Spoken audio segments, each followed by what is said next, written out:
સાવરકુંડલા અને લીલિયાની જનતા માટે માં નાવલી નદી એ આસ્થાનું કેન્દ્ર છે.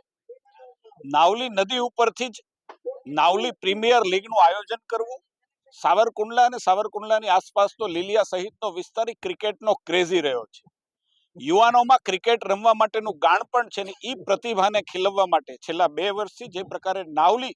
પ્રીમિયર લીગનું અમે આયોજન કરીએ છીએ, ગયે વખતે 64 ટીમ અને આ વખતે લગભગ 48 ટીમોએ ભાગ લીધો છે. આવનારા સમયમાં હજુ પણ પ્રીમિયર લીગ વિસ્તરશે ને કદાચ અમે માનીએ છીએ કે સૌરાષ્ટ્ર સુધી આ પ્રીમિયર લીગને અમે વિસ્તારવા માંગીએ છીએ અને સૌરાષ્ટ્ર પોતે પણ ક્રિકેટ પ્રેમીઓનો વિસ્તાર રહ્યો છે અને એમાંથી સારા ખેલાડીઓ આવનારા સમયમાં દેશનું નામ રોશન કરે એવા શુભ આશયથી નાના નાના લોકોને, ગરીબ પરિવારમાંથી આવતા નાના નાના બાળકોની પ્રતિભાઓને એક તક મળે, એક સ્ટેજ મળે, એક પ્લેટફોર્મ મળે, એટલા માટે આ પ્રીમિયર લીગનું અમે આયોજન કરીએ છીએ. મારા પણ સદનસીબ છે, સાવરકુંડલાની જનતાના સદનસીબ છે કે રાજ્ય સરકારના મંત્રી માનનીય કૌશિકભાઈ વેકરિયા, અમારા સાથી ધારાસભ્ય આદરણીય જેવી કાકડિયા, અમારા ભાઈ શ્રી જનકભાઈ તળાવિયા સહિત જિલ્લા પંચાયતના અમારા જ અધ્યક્ષ બેન દક્ષાબેન, નગરપાલિકાના અધ્યક્ષો,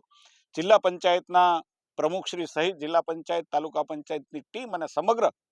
સંગઠન ભારતીય જનતા પાર્ટીનું એના સહકારથી આ રૂડું આયોજન અમે કરીએ છીએ. બધાના સહકારથી આજે તમે જોઈ શકો કે જે પ્રકારે જંગલમાં મંગલ અમે કર્યું છે, હું એમ માનું છું કે સાચે જ એક પ્રેરણા આપણને આપે એવું આ દ્રશ્ય છે ને બધાનો સહકાર છે ને એટલે જનપ્રતિનિધિ તરીકે તમામનો આજે ફાઇનલ મેચના તબક્કે સૌ કોઈનો હૃદયપૂર્વક આભાર પણ માનું છું. મીડિયાના લોકોનો પણ આભાર માનું છું કે આ નાવલી પ્રીમિયર લીગને આ સ્ટેજે પહોંચાડવામાં તમારો લોકોનો પણ ખૂબ મહત્વપૂર્ણ ફાળો રહ્યો છે ને એની પણ હું અત્રે નોંધ લઉં છું.